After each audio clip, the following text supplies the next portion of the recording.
You will be completing your collaboration today using Google Docs. Google Docs, if you haven't already used it, is a free software, word processing, Excel, presentation type software offered by Google that anyone has access to and that anybody can use. Google Docs is also a great way to collaborate with others. For instance, you don't want to wake up on really early on a Sunday morning in college to go work with your group mates on a project. It's just no fun. But if you have a Google Docs set up, you can all work at different times during the week and contribute to the greater contribution of a contribute to the greater contribution. That makes no sense, but contribute to your work on your own schedule. So what we're going to do is we are going to build a list of decent Wikipedia articles that we can use as a springboard for research. Remember, we're not using Wikipedia as a source to cite material, but we are using it for a springboard to research other sources and gain a greater perspective of the topic that we are learning about. So what you're going to do is you're going on a quest to find good Wikipedia entries. You'll be telling others about the research quality of that Wikipedia article and if you would consider using it to build your knowledge of that topic. You will also tell us if it is a good place to locate digital sources on that topic. So I've done an example for you. The first one is Richard Nixon, and as we learned before, this is a semi-protected article on Wikipedia. It is also a featured article with an abundance of sources that I can use in my research. I would totally use this as a springboard for further research on Richard Nixon in school, and then I'd put my name on it, and then I put my teacher's last name so my teacher knows I did my work.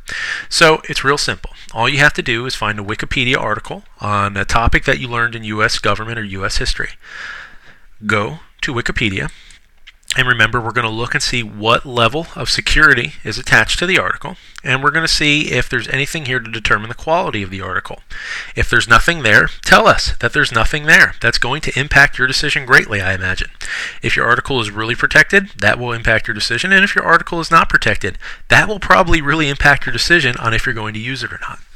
You're also going to tell us if the source materials down here, if there are an abundance of digital source materials that you can use in your own research later on. For instance, on the Richard Nixon article, if you scroll down to other sources, there are tons of hyperlinks here that will link out to secondary sources that you can read and use in other papers. There's also ISBN numbers that you can link out and purchase the book on Amazon. So there are an abundance of primary and secondary sources here that you would be able to use in your research.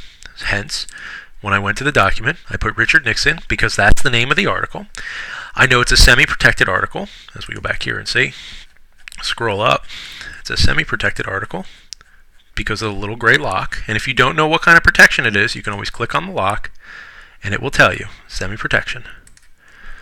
And I know it's a featured article because when I click on the little star, it tells me it's a featured article. So, your write-up will encompass, it will be made up of the name of the article, the level of protection, whether or not it's a featured article, a good article, or whatever. If it has a ton of sources that you would use in your research, tell us about it, and whether or not you would use it as a springboard for further research on the topic. Then put your name and your teacher's name. Go ahead and do that.